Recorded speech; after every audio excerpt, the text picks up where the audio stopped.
So of course the sisters go.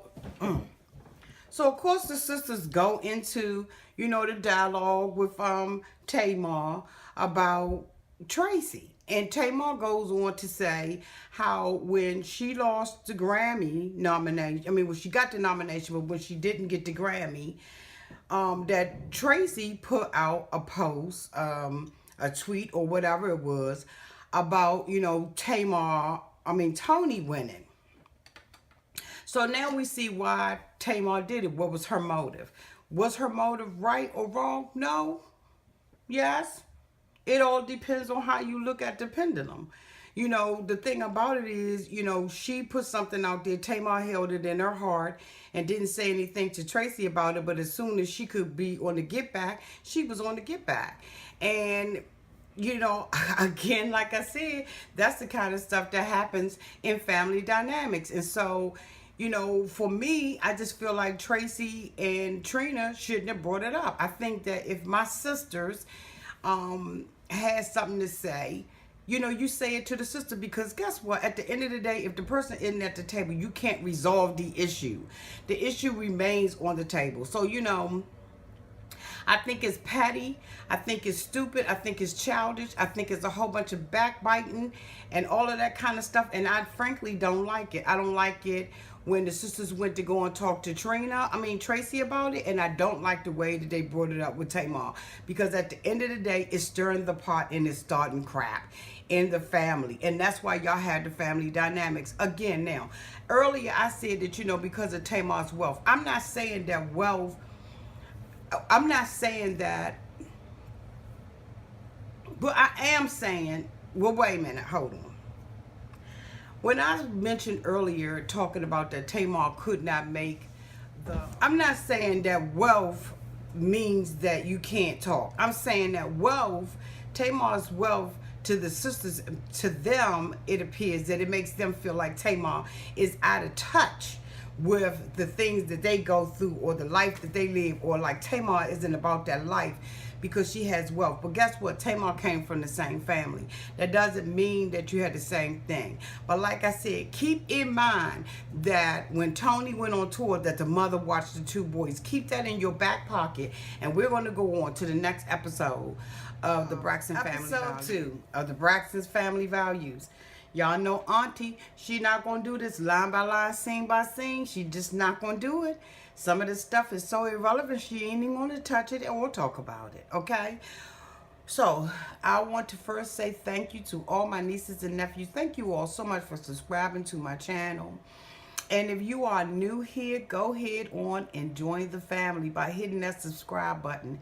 Auntie has plenty of room in her shoe, okay, to take care of you and all the rest of her boos. So anyway, let's go ahead on and get into this review.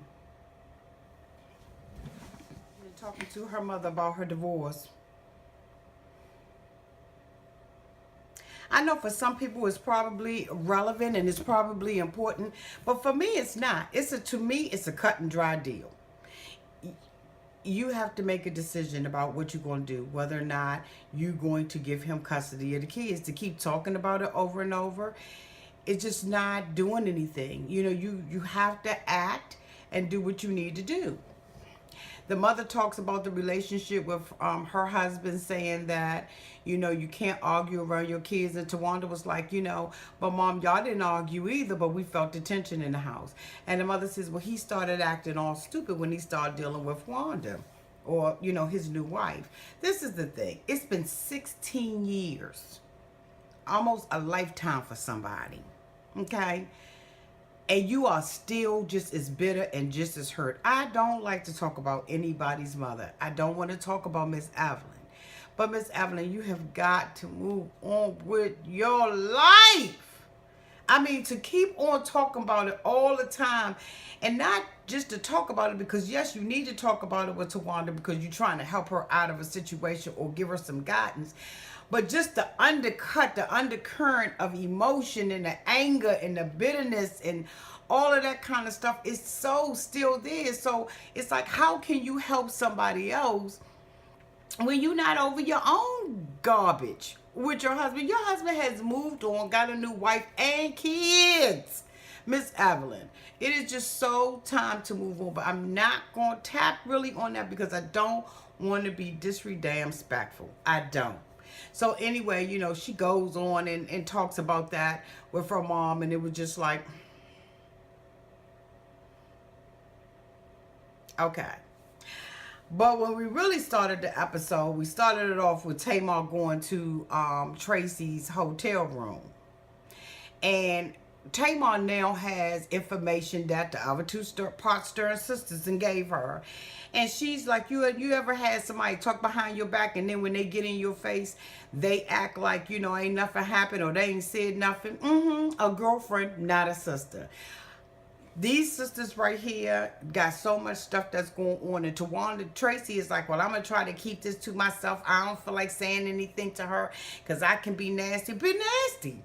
Be nasty. Do what you got to do. Say what you have to say and move on. Be done with it already. Because guess what? At the end of the day, you're not being a sister.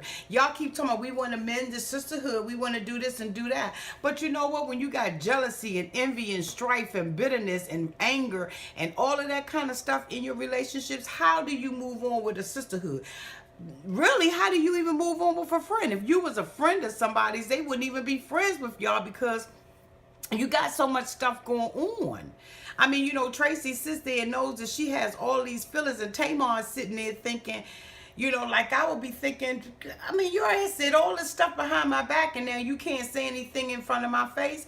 It's not even worth it for me to even bring it up. I'm going to go ahead on and throw a couple of, nuggets out there or seeds on the ground to see if you pick it up.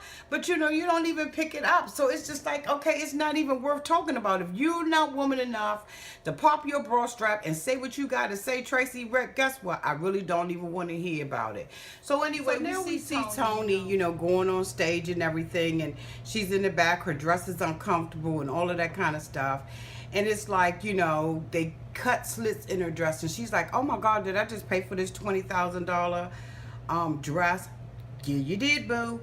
But anyway, she has roses in the room, and one of the girls asks her, where the roses came from, and she says they came from Birdman.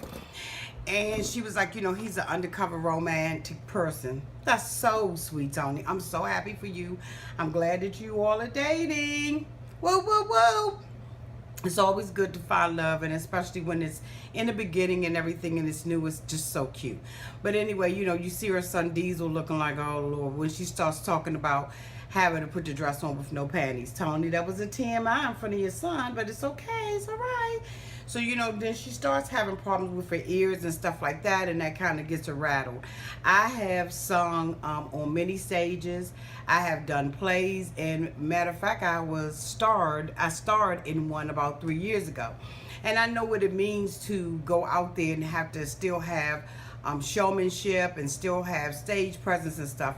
And so what Toni does is she masters her game and masters her art by asking the people in the audience to come up and sing with her. Fantastic, Toni. Fantastic. I thought that was just absolutely fantastic. I mean, the show must go on. You got to go on. And she was able to raise money for the Children's Hospital. So it is what it is. And so now we see Trina, Tawanda, and Tamar at the bar, at Bar Chicx. And she's talking about how her financial planner told her that she shouldn't open up another bar. You barely got that one open. I mean, is it me? And Tamar's like, well, you wouldn't listen to him? The man that controls your pocketbook? The man that, basically gives you financial advice? You wouldn't listen to him? And one thing about it is I can't stand how she talks. I don't know how she talks. Okay, so I said I wasn't going to pick on one person than the other one, but I think that it's stupid for her to want to open up another one. And then, so now here we come on Frygate, okay, French Frygate. So Tamar talks about, why you got the chicken wings, why you don't have the French fries.